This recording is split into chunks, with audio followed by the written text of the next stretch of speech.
Hello, friendo. So, check this out. Wildcard is doing a stream right now on YouTube Gaming, and they are doing a charity for Extra Life, and they're doing Genesis reveals. So they've been revealing a bunch of stuff. I've got 2 of the creatures right now they've exclusively revealed, so check this out, and then I'm going to let the developers explain what these creatures are all about to you. This is directly from the devs, so you can't get much better than that, right?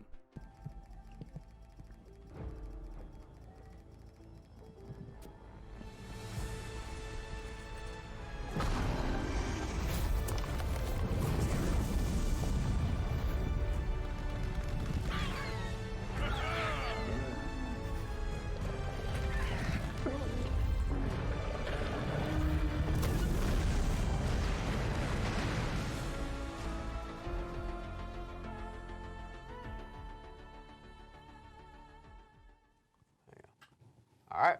Holy moly. Awesome. So then go ahead, if you can, Luke, swap over to this PC and we'll show that off. And when we finally swap it over to the PC and show people what it is, tell us all about it. Magmasaur. Yeah, has a name.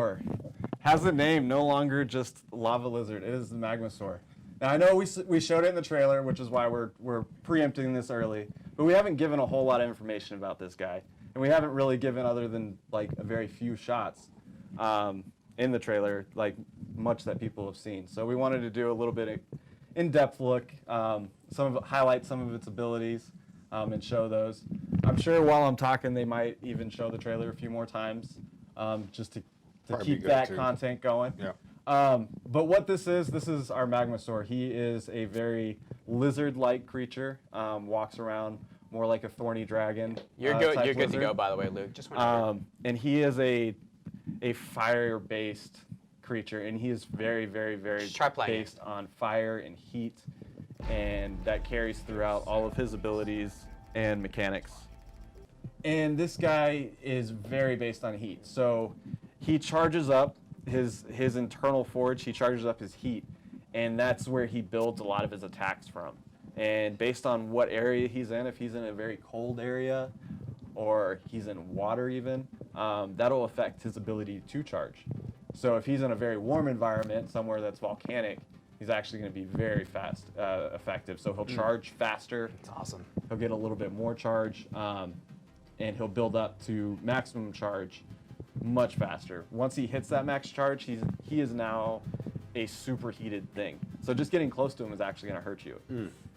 That's interesting. Yeah. Luckily, the players that are riding him are safe. The saddle that he's in is just a giant heat shield, which has the added benefit of letting you actually swim into lava or swim around in lava or be in much, much hotter environments than you normally would be able to. This guy will protect you from those things, and he'll keep you acclimated to where you can go where he can go. And he can go anywhere. I heard you say the words internal forge. Did you mean that literally, or did you just mean that No, quite literally. Okay. Wow. You drop metal into his inventory, and it'll start smelting down into metal, into metal ore. He likes to eat just about everything. He burns down and digests everything, and he can also turn that into a projectile. I'm sure we showed it on the video. Yeah, go into that video again. Thank you. It's quite a fun projectile because it's our first true artillery-like projectile. You can get a lot of height with it. You can shoot out pretty far, especially for a dino. We haven't had a dino with a real ranged attack, other than like short-ranged or like a fire wyvern breath. This projectile is going to reach out quite a bit further. And this is not something like a mech, like a super cannon or anything like that. Right. This is a big ball. It's kind of slow. It's fun. And once this thing hits an impact somewhere, it's going to explode out in all kinds of fragments, and it's magma, so it leaves behind destruction and creates like almost an area of denial, because going near it's going to burn you. Fire's pretty heavy on this guy. And yes, we will be taking a pass on fire. At least his fire effects, they're not going to be as deadly as previous fire effects. They'll be more reasonable, but they will be fire, and it is going to be dangerous. But he's not very fast, and as soon as it starts raining, or if you're in water or it's cold, he becomes a much slower, much weaker. Once he's actually in water, he can't even charge up his forge. He can't build up the heat. He's just completely extinguished and all his fires out. Is that the AoE attack, or like how does that work for him? Like, well, once he's charged up, he's got. I started going into it, but I didn't go into it enough.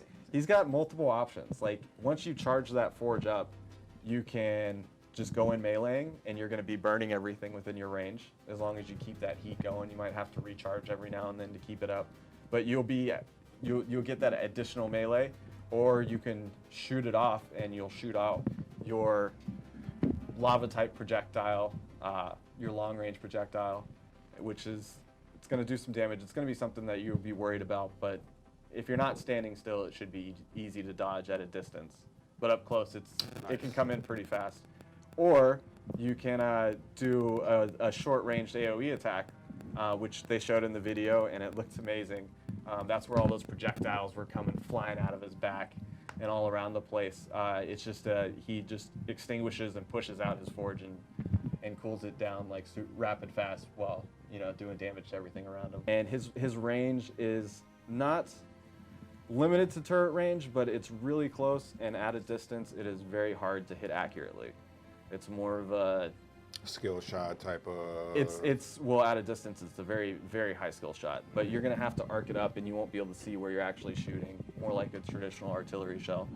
And you're not gonna be able to deliver exactly on target. It's gonna take time to dial in your shot and where you're going. People who are good at this will be able to, because they always get that good. But it's still going to be a very slow thing coming in, because it's going to have to go really high up, and it's a fireball. Like, you can't not see it. Yeah.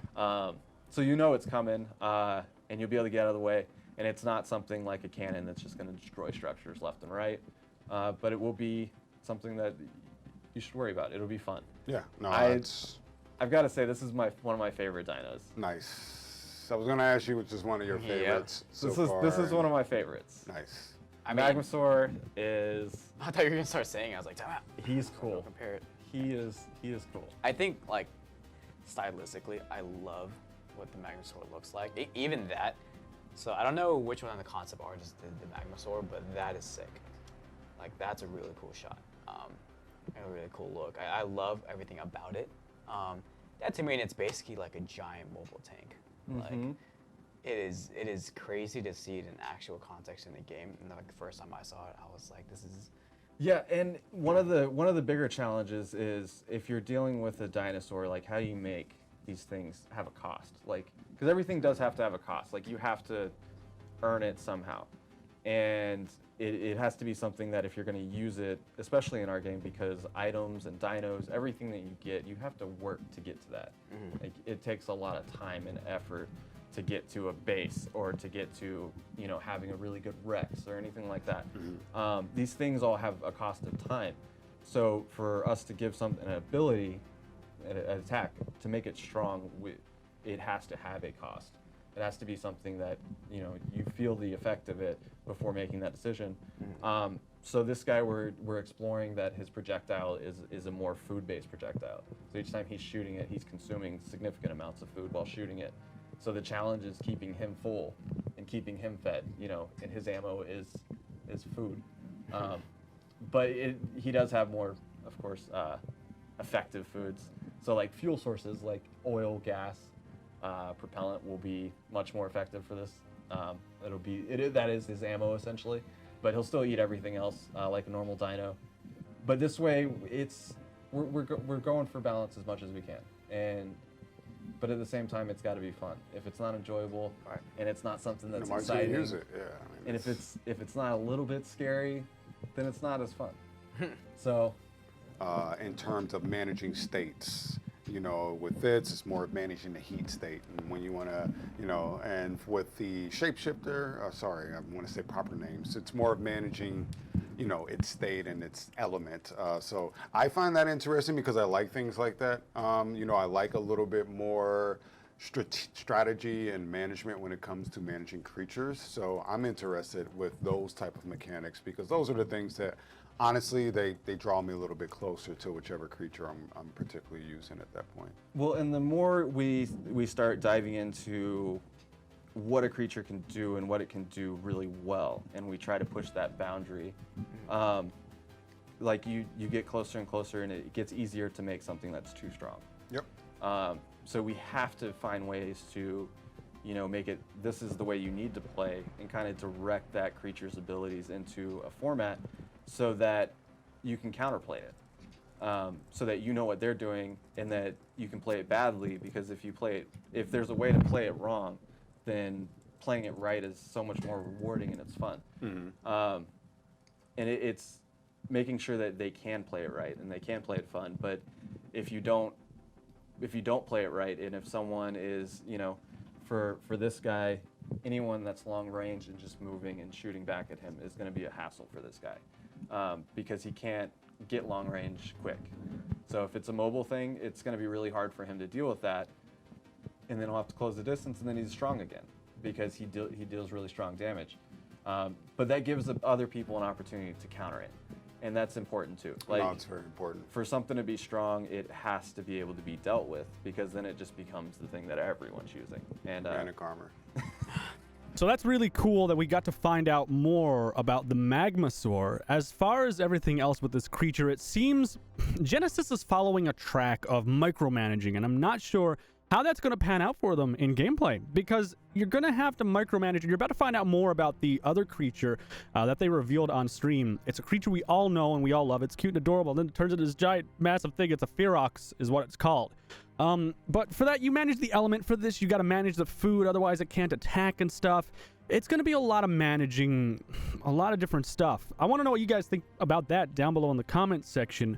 I'm going to let the devs explain some stuff about the Ferox now, and yeah. So we're going to talk about the Ferox. Ferox. Well, we've already seen him. Everyone's already actually seen some of him from the trailer, and they've seen the core part of his main fear. Mm-hmm. What is his main feature? Just in case people didn't. We'll get into that. Oh, he's got a But this is a adorable little guy. At least when you see him most of the time, he's very fluffy, and he's actually a very helpful pet, just as a shoulder pet. And you can carry him around and walk around with him once you've tamed him as your shoulder-mounted pet. And he will give you heat. He'll even sometimes look for element and tell you when there's some nearby and dig it out of the ground. But then he's got this other mode to him, this other ability. This bad boy vibe. He likes element. He likes it a lot. And element has a unique reaction to his chemistry, his body. And he transforms into this massive just beast, this monster thing. And once he gets into that form, he's a machine. He's fast. He has some really nice attacks. And then on top of just normal swiping attacks that he can do while moving and running, he's also got a pounce that he'll pin something down, give it a few punches, and then throw it away. And then as you're using him and fighting with him, you'll be building up to be able to use an ult that will do a mega slam, and it'll knock anything else off that's mounted, at least within a range, off their mounts. And then unless they're on another one of these, unless there's an enemy on another Ferox, will be the only way you can prevent it. But he's going to be unique, whether it's PvP or just taking him in for a cave run. You don't want to have to bring around cryopods everywhere. This guy is almost a natural cryopod. Yeah. It's two creatures in one. And then his movement modes while he's in big form are quite impressive. He's fast, first of all, which is usually just enough. Speed in our game is huge. But he also has a consecutive leaping ability. He'll do one jump, and then if you time it right, you can set up a second springier jump that'll go even further and a little bit faster, and he starts just building up. We've deemed this the Hulk mode, because essentially that's what he's starting to do. Yeah, and those muscles, yes, very much. And then if you hit a wall or a rock, similar to the Deinonychus, he'll be able to continue running up and pouncing and leaping Nice. from location to location. So he is now your portable, just battle tank / movable mount. All this stuff does have a cost, though. Right. You know, I would being able imagine. to go from sweet little adorable baby that is just on your shoulder so you can take them into anywhere a human can fit to, hello, with all great things, you got to make it worth it, and it's also got to cost something. Yeah. Each time you transform him, he's building up his addiction, his need for element. The higher that gets, the more easy it will be to trigger him into a bloodlust state. Kind of similar to like a Giga Rage. Okay. To where he's just like, I'm done, I'm out. He gets super strong, everything is an enemy. But once he's past that phase, he'll actually just pass out and he'll be back to little baby form, and he'll have cleared his need for element. But building up to that, like each time you transform him, you're increasing this addiction. You're making it easier to get into Bloodlust Rage, but you're also getting much stronger. He's getting much stronger, and he's also being able to take a lot less damage. So he's getting a lot tankier. So you really want to toe that fine line of getting him to the strongest he can be, but also being very wary of where you're taking him, because the stronger you get, the more vulnerable you are, and the more Right. likely he is to turn on you. Or even worse, like as you're retreating, if someone gets like that last shot off to trigger that addiction, Yeah. or trigger that bloodlust, and you're in the middle of your team, you're retreating into your team. Now you've got like a friendly that's turning bad, and you have to make that either get out of the way, or do you have to put them down at that point? Right. So we're shooting for some fun gameplay, unique gameplay, and this guy he does a lot. There's some He does a interesting whole lot. mechanics, you know, like that balance that you're talking about of trying to find that sweet spot of where, you know, he's going to be beneficial for you and not causing problems for you. And then, is this the first thing that it is also a shoulder mount, and you can also ride it as well? Yeah. So he is a very, very, very small little, adorable little guy. And you can see it from our concept images. Quite nice. Be unique. It's similar to cryopods in the fact that you will have a creature that's strong and capable essentially in your back pocket, even though it's visible. But there's no limit to when you can throw them out. So if there's a place where cryopods aren't usable, or it's just you're not sure where you're even going to be able to get that out, this guy is going to be your go-to for that. And then he tucks back into a little baby thing that you can put right back on your shoulder, Which is cool. You're good to get out of the fight. But you can pull him out at any time, and he's gonna be fun. Yeah, it's so if you were in a tribe, you would go tame one of these. Yes. There's much more to him than what we're talking about, but we don't want to get too much into some details. We want to keep some as a surprise. Absolutely. But yeah, I would definitely want to tame him, but I would want to be prepared. Interesting. I think that gives people enough insight to what they could expect. Probably not, but it's going to be interesting. This is one of the ones, you know, depending on how busy I get with other things, I'm not able to stay as tuned in with what's happening on a design. This is one of the ones that I was very interested in, and one of the ones that I stay close to because it seemed cool to me, and I can't wait to see this thing come out. I still the shapes on this guy is just it's power. It's all power. Like Yeah. he goes from this cute adorable thing to this massive aggressive form. The forearms, and they really move well. He's using them as he's running, and it's so much force with everything he does. And then that face, it's just my favorite wolfine, loose. You know, just that transformation, that idea The of gremlin you see this little thing, cute yeah. thing. If you've never seen one before, you're just like, oh man, that's a cute little creature. Well, and just imagine you have someone that's riding on a bigger dino, like, you know, a Parasaur, and they're riding, and you don't even see the rider because they're hiding behind a pillar like they always are. Yeah.